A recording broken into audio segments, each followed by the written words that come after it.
Ici, ce sont les ruines des palais de Ramsès III à Médine Tabou et dans le côté gauche de l'entrée principale.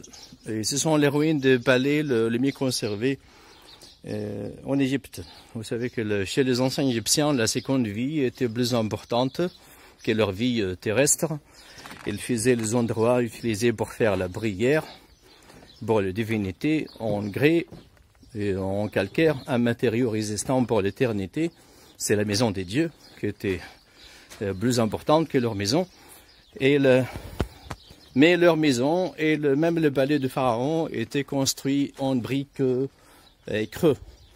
La brique creux, c'est un mélange de l'argile du Nil et la baille qui ne reste pas longtemps. C'était inondé par le Nil surtout. Donc ici, c'est les ruines des palais les mieux conservées en Égypte. On a trouvé 2 mètres de hauteur des murs. Regardez. Et ici, le palais se divise en 2 parties, 2 sections. La partie administrative dans lequel le pharaon gérait les affaires des pays et les logements qui sont derrière. Ici, c'est la partie administrative. Ici, on a une chambre comme les bureaux de pharaon, la chambre de travail de pharaon. Et sur le socle était le siège du pharaon. Et en face de cette chambre, on a comme une salle de conférence. Il y avait une grande fenêtre ici, à travers laquelle le pharaon il parlait avec ses ministres, ses généraux de l'armée, ses grands prêtres, les personnes de confiance seulement qui avaient le droit de passer dans cette chambre. Les colonnes seulement qui étaient faites en calcaire, et la base des colonnes c'est en granit ici. Les toits étaient faits en troncs de palmier et les murs étaient en briques. Et juste à côté de cette chambre, on a la salle de bain de Pharaon.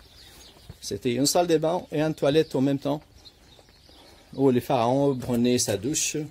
Regardez, vous trouvez que ici, on n'a rien inventé. Hein.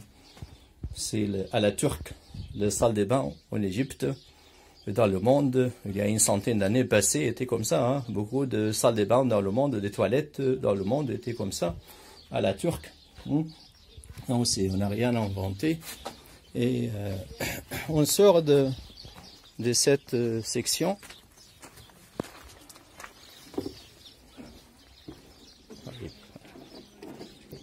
Ce sont des chambres pour les assistants de Pharaon, les scribes. Et comme une entreprise avec les bureaux des chefs et les assistants autour, ou les employés autour. Et la section des harems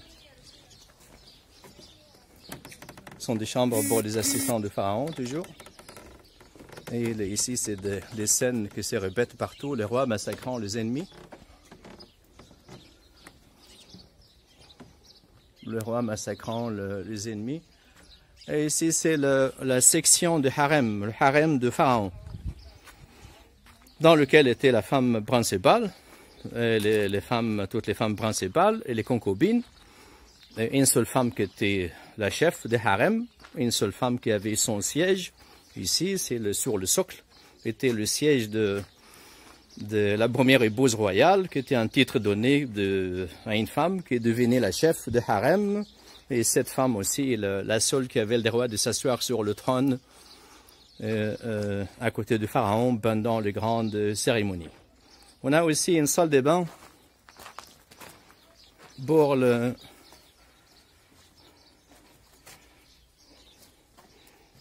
femmes. Regardez la salle de bain de femmes, plus large que celle de Pharaon. Et les femmes se lavent en plusieurs. Et ici, ils étaient plusieurs, 2 ou 4 personnes en même temps. Il reste plus de temps aussi.